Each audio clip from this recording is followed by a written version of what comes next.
¿Qué es un profeta? ¿Una especie de mago? ¿Pueden ver el futuro? ¿Por qué las profecías bíblicas se cumplen al 100%? Nuestro símbolo de hoy es el profeta.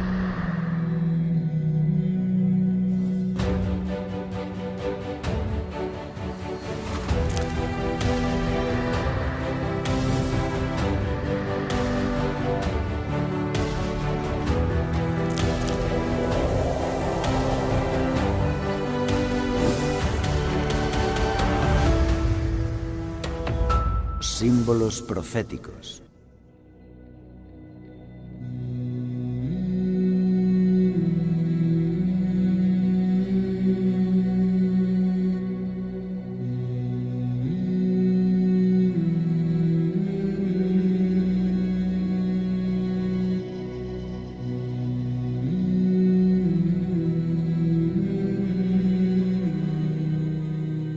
En el desierto del Mar Muerto, en 11 cuevas, se descubrieron pergaminos guardados en vasijas de cerámica selladas con cera. Los manuscritos del Mar Muerto eran los libros de la Biblia hebrea, los más antiguos que se conocen. Allí, el profeta Miqueas anunció que el Mesías nacería en Belén de Judá, y así quedó escrito. Pero tú, Belén Éfrata, aunque eres pequeña entre las familias de Judá, de ti me saldrá el que ha de ser el gobernante de Israel, y sus orígenes son desde los tiempos antiguos, desde los días de la eternidad. Estaba profetizado. La Biblia señaló el lugar exacto donde nacería Jesús, Belén. Pero ¿cómo podría nacer Jesús en Belén, en el sur, si sus padres vivían en Nazaret, una aldea alejada en el norte? La Biblia dice que nacería en Belén, pero parece imposible porque los padres viven muy lejos de ahí. ¿Cómo se cumplirá esta profecía? Aconteció en aquellos días que se promulgó un edicto de parte de Augusto César, que todo el mundo fuera empadronado. Este primer censo se hizo siendo Cirenio gobernador de Siria, e iban todos para ser empadronados, cada uno a su ciudad. El censo ordenado por César Augusto obligó a todos a inscribirse en su ciudad de origen. Esto forzó a José a viajar hasta Belén para ser inscrito, y estando allí, el bebé nació en Belén. La profecía se había cumplido al 100%. En la Biblia encontramos cientos de profecías que se cumplieron en la historia con toda precisión.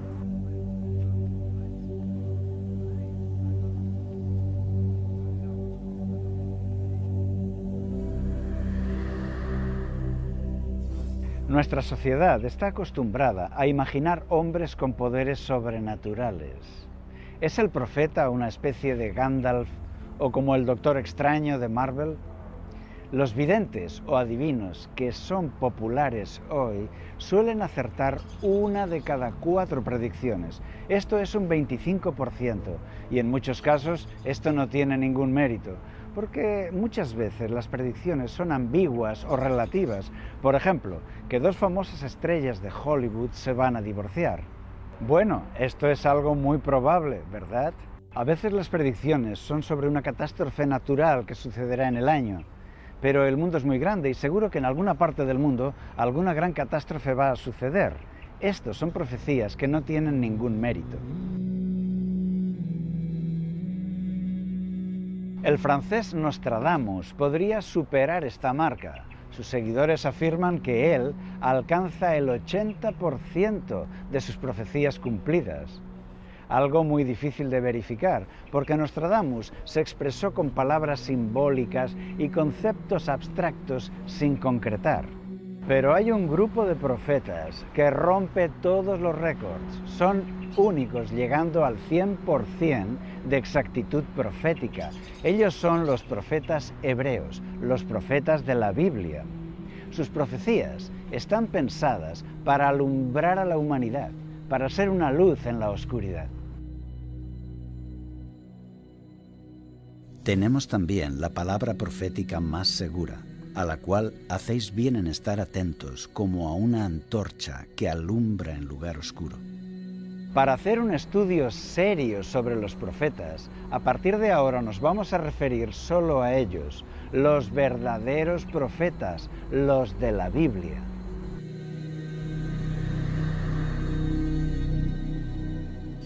Tanto en griego como en hebreo, la palabra usada para profeta significa el que habla en nombre de otro, un mensajero.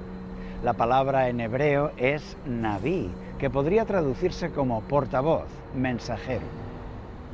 Es alguien que recibe un mensaje divino y lo comunica a los humanos. El profeta afirma tener una experiencia personal de revelación, donde recibe un mensaje o una visión.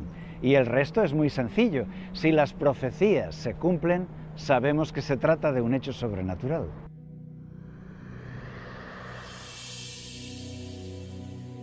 El profeta no es un superdotado que tiene la capacidad de ver el futuro siempre que quiere. No, él solo recibe visiones y mensajes divinos y los da a la gente. Por eso, el profeta no crea la profecía, solo la recibe. O sea que el profeta no es capaz de ver el futuro por sí mismo, sino que si él ve el futuro es porque una mente superior se lo muestra. El profeta es solo un mensajero.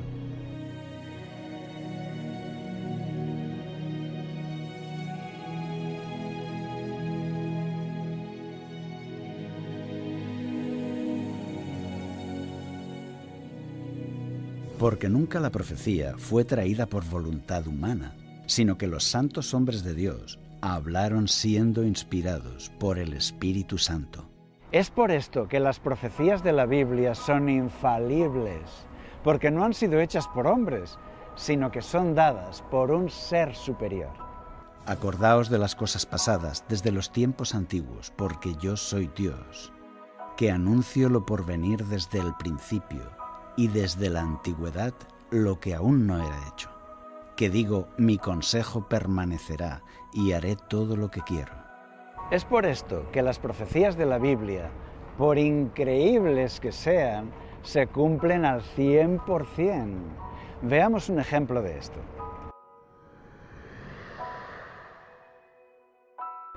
Tiro era la ciudad más fuerte y rica de los fenicios. Se había enriquecido mucho con el comercio internacional. Sus barcos eran casi los dueños del Mediterráneo. Tiro fue el centro comercial más importante de su tiempo, pero en su soberbia, ellos fueron crueles con su vecino pobre, Israel. Llegaron a robarles las cosechas y hacerles pasar hambre y miseria. Apresaron a miles de israelitas y los vendieron como esclavos. Tiro esclavizó a muchos hebreos, como se lamenta el profeta Joel. Y vendisteis a los hijos de Judá y a los hijos de Jerusalén. En aquel tiempo, los israelitas rogaban a su Dios que les librase del rey de Tiro, y la respuesta llegó. El profeta Ezequiel escribió la profecía más espectacular que se haya escrito. Tiro sería arrojado al mar. La reina de los mares va a naufragar igual que sus barcos. Pero, ¿cómo se puede lanzar una ciudad al mar? ¿Quizás mediante un tsunami o la acción de un volcán? La profecía describe hechos que parecen imposible que se puedan cumplir. Arruinarán los muros de Tiro y destruirán sus torreones. Barreré de ella hasta su polvo y la convertiré en una roca desnuda. Será un tendedero de redes en medio del mar, porque yo he hablado, dice el Señor Dios. No solamente dice que será destruida, dice que se barrerán sus escombros y quedará como una roca desnuda, que será un tendedero de redes, es decir, un lugar vacío, baldío, sin casas ni habitantes, donde se pueden extender las redes al sol para secarlas y remendarlas. Y lo más impresionante, la gran ciudad terminará en el fondo del mar.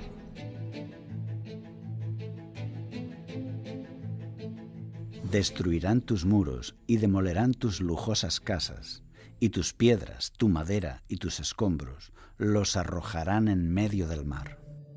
Y eso no es todo. La ciudad nunca será reconstruida. Te convertiré en una roca desnuda y serás un tendedero de redes. Nunca más serás edificada. Era muy difícil que esto se cumpliera, porque Tiro estaba en un lugar privilegiado de la costa, con 7 fuentes de agua potable, y era el mayor puerto de mar. Aunque fuese destruida por la guerra, lo más probable es que fuese reconstruida. Además, tenía frente a su puerto una isla que ellos habían fortificado con altas murallas, como un gran castillo que emerge del mar y defiende la ciudad. Esto hacía de Tiro un emplazamiento único. En resumen, la profecía de Tiro hace 4 predicciones descabelladas que parecen imposibles. La ciudad sería arrojada al mar, se barrería hasta su polvo, quedaría como una peña lisa y sería un tendedero de redes. ¿Cómo se cumplirán estas profecías? Los de Tiro se consideraban una ciudad imposible de conquistar, porque su fuerza naval era superior y sus barcos abastecían a la ciudad por mar. Tenía agua potable y poderosas murallas y torres. Salmanasar, rey de Siria, sitió Tiro durante 5 años y no consiguió someterla. Pero llegó Alejandro Magno. Él conquistaba las ciudades por medio de torres de asalto gigantes. Sus ingenieros construyeron torres de asedio más altas que las murallas. Desde allí, los arqueros disparaban a los defensores y los atacantes saltaban sobre los muros. Cuando llegó a Tiro, conquistó la ciudad y ocupó la costa, pero vio que no le había servido de nada, porque todo lo más valioso estaba en la isla. Allí se habían refugiado el ejército, el rey, el tesoro y también la flota de guerra. Tenía que tomar también la isla. Esta isla estaba a 1 kilómetro de la costa y tenía 2 puertos llenos de barcos de guerra. La isla tenía una fuente de agua potable y sus barcos abastecían de alimentos a la isla. Estaba completamente fortificada, con muros de más de 40 metros de altura y grandes torres. Alejandro no podía usar ahí sus torres de asedio porque el mar estaba en medio y ellos no tenían todavía barcos. Sus generales y sus ingenieros le dijeron: mira, Alejandro, solo hay una forma de conquistar esta isla y es crear un camino de tierra firme que llegue hasta allí, construir un pasillo de tierra firme para llegar hasta la isla y poner allí las torres de asalto y las catapultas. Era un trabajo enorme que tomaría varios meses, pero Alejandro decidió que no se rendiría. Entonces, miles de trabajadores se pusieron manos a la obra y comenzaron a echar piedras y tierra al mar para crear un pasillo de tierra firme de 60 metros de ancho, la anchura de un campo de fútbol. Grandes estacas de madera formaban paredes laterales para sujetar la tierra bajo el agua. Y así fueron avanzando, ganando terreno hacia la isla. ¿Y qué es lo que tiraban al mar? Las ruinas de la ciudad de Tiro. Al mar fueron sus murallas, sus calles, casas, templos, palacios. La ciudad de Tiro fue arrojada al mar, tal como la profecía lo había dicho. Y necesitaban más tierra para terminar ese pasillo. No fue suficiente con lanzar al mar las ruinas de la ciudad de Tiro. Tuvieron que seguir barriendo hasta su polvo, hasta dejar la ciudad de Tiro como una piedra lisa, tal como la profecía lo había dicho. La isla fue conquistada. Habían sido 8 meses de trabajos y de lucha. Alejandro siguió adelante con sus conquistas, pero Tiro ya no estaba en la costa. Ahora la antigua ciudad estaba bajo el mar. Hoy los arqueólogos excavan ahí, en aquel pasillo de Alejandro. No excavan donde estuvo la ciudad en la costa, porque allí no quedó nada. Sacan de debajo del agua sus piedras, columnas, estatuas y herramientas. La ciudad entera está aún allí bajo el mar. En resumen, veamos cuántas profecías imposibles se han cumplido aquí. La ciudad costera de Tiro fue arrojada al mar, y fue barrida toda ella hasta su polvo, dejada como una piedra lisa, y se usó como un tendedero de redes. La isla inconquistable fue vencida por Alejandro Magno, pero lo más llamativo es que para hacerlo, él tuvo que tirar la ciudad antigua al mar, la ciudad de Tiro entera. La profecía estaba escrita. La ciudad que fue sentenciada por la profecía fue la vieja Tiro, la ciudad de la costa, pero no la isla. Porque la isla sí siguió siendo habitada y tiene ruinas romanas y bizantinas, pero no la ciudad de Tiro en la costa.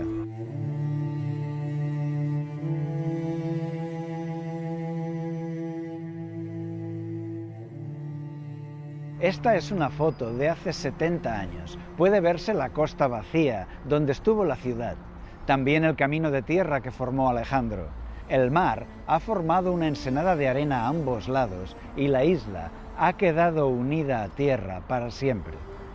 Puedes ver en la antigua isla una aldea de pescadores. Por más de 2000 años, solo la isla fue habitada, pero no la antigua Tiro. A pesar de su situación ideal, sus fuentes de agua, etc., Tiro no fue reconstruida, tal como dijo la profecía. En los últimos 50 años se ha construido por la zona, pero la rica metrópoli de Tiro nunca resucitó. Durante siglos, los pescadores han usado ese lugar de la antigua Tiro para extender sus redes de pesca, secarlas y remendarlas. Como la profecía había dicho, serás un tendedero de redes. Las profecías cumplidas con tal precisión son evidencias de lo sobrenatural. Si tú eres buscador de la verdad, aquí tienes un punto de interés para llamar tu atención a los temas importantes. Hoy hemos visto el símbolo del profeta, que representa un mensaje enviado por Dios a los hombres, un mensaje infalible que se cumplirá con toda seguridad, porque no proviene de una persona, sino de una mente superior. Seguiremos aprendiendo en esta serie. Veremos cómo la historia de nuestro mundo está escrita en la profecía. Será en el próximo programa de los símbolos proféticos.